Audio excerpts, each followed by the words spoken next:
مفتی صاحب ایک مسئلہ بتائیے، بدن پر یا کپڑے پر کوئی ناپاکی لگ جائے تو اس کا کیا حکم ہے؟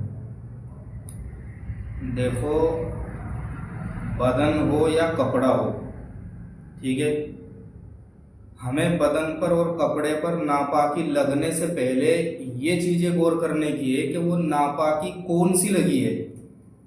ناپاک چیزیں کئی طرح کی ہوتی ہیں، ایک تو نجاست غلیظہ، ایک نجاست کیا ہے، خفیفہ۔ اب نجاست غلیظہ اور نجاست خفیفہ یہ دو طرح کی ناپاکی ہوتی ہیں۔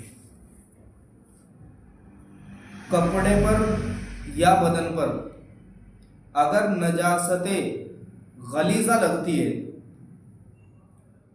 تو وہ صرف ہتھیلی کا جو گھاؤ ہوتا ہے، جیسا کہ یہ ہتھیلی ہے، اس کا یہ جو گھاؤ ہے بیچ والا، یہ گول گول والا ہے، ٹھیک، اتنی تو معاف ہو سکتی ہے۔ معاف ہونے کا مطلب یہ ہے کہ اگر کبھی ہمارے بدن یا کپڑے پر ایسی ناپاکی لگی تھی، ٹھیک، اور اس حال میں ہم نے نماز پڑھ لی ہے، تو ایسی صورت میں ہمیں وہ نماز کیا ہے، لوٹانے کی ضرورت نہیں پڑے گی، ٹھیک۔ البتہ نجاست خفیفہ جو ہوتی ہے، نجاست خفیفہ، اس کے بارے میں یہ حکم آتا ہے کہ جس بدن کے جس حصے پر لگے یا کپڑے کے کیا کسی جز پر لگے تو اس کا چوتھائی سے کم تو معاف ہے، اور اگر چوتھائی سے بڑھ گئی ہو تو پھر کیا ہے، وہ اس میں نماز نہیں ہوگی ہے۔ اب ایسا سمجھو جیسا کہ یہ آستین ہے، ٹھیک، تو یہ ہمارے کپڑے کا ایک جز ہے، ایک حصہ ہے۔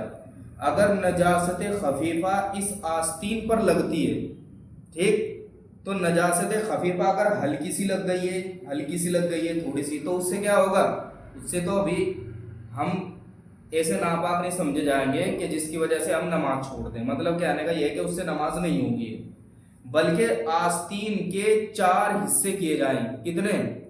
4 حصے۔ 4 حصوں میں سے اگر 3 حصے بھی پاک ہیں اور بچا کتنا، ایک حصہ، ایک حصہ اگر ناپاک ہے تو ہم کیا سمجھیں گے کہ وہ پورے کپڑے ناپاک سمجھے جائیں گے۔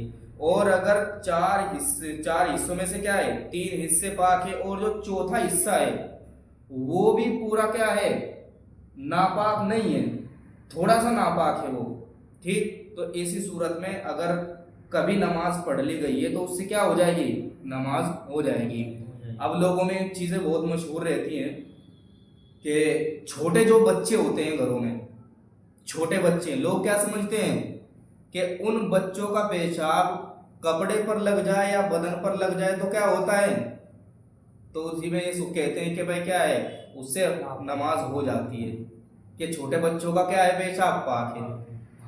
اب بتاؤ بچوں کا پیشاب پاک کیسے ہو سکتا ہے، جبکہ کسی کتاب میں فقہ حنفی کی یا کسی بھی اس میں علم فقہ کی کوئی بھی کتاب ہو، کسی بھی کتاب میں یہ مسئلہ نہیں لکھا ہوا کہ بچے کا پیشاب کیا ہے، پاک ہے۔ اور اس میں یہی لکھا ہوا ہے کہ بچے کا پیشاب بھی ناپاک ہے۔